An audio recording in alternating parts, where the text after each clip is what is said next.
Казан Кремлендә байлар нәселе Юсуповлар гаиләсе мирасы тәкъдим ителде. 400-дән артык әйбердән торган уникаль коллекция, шуларның кайберләре Алтын мәдәни мирас фондына кертелгән. Күргәзмә 11 сентябрьгә кадәр эшли. Аны безнең иҗат төркемендә карап кайтты.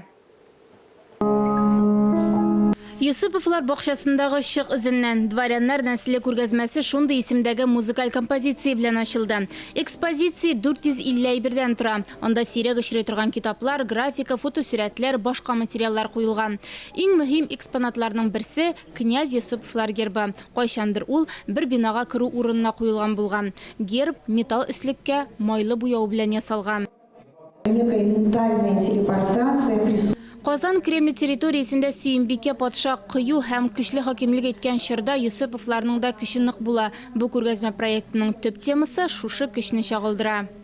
Юсуповлар үзләренең хәрби һәм дәүләт хезмәте, шулай ук югары дәрәҗәдәге коллекционерлар булулары белән билгеле. Ул вакытта Көнбатыш Европа сәнгате үсешендәге иң яхшы үрнәкләрне җыйганнар. Коллекциядәге әйберләр бөек князь нәселенең 5 гасырлык үсешен күз алларга мөмкинлек бирә.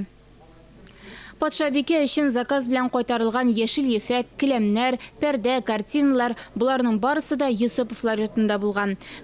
Күргәзмәдәге иң төп экспонат Юсуп хан миниатюрасы. Это как диалог с отцом. Юсуп ханны Юсуповлар нәселенең атасы дип әйтергә мөмкин. Юсуповлар нәселе аңа барып тоташа. Күргәзмәдәге экспонатлар да шуны дәлилли.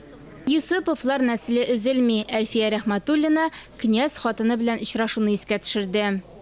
Ксения Николаевна Россияга 3 тапкыр килгән. Соңгы вакыт тулы гаиләсе, кызы, кияве, аларның 2 кызын да алып килә. 2 ел элек Архангельский музее 100 еллыгын билгеләп үтте.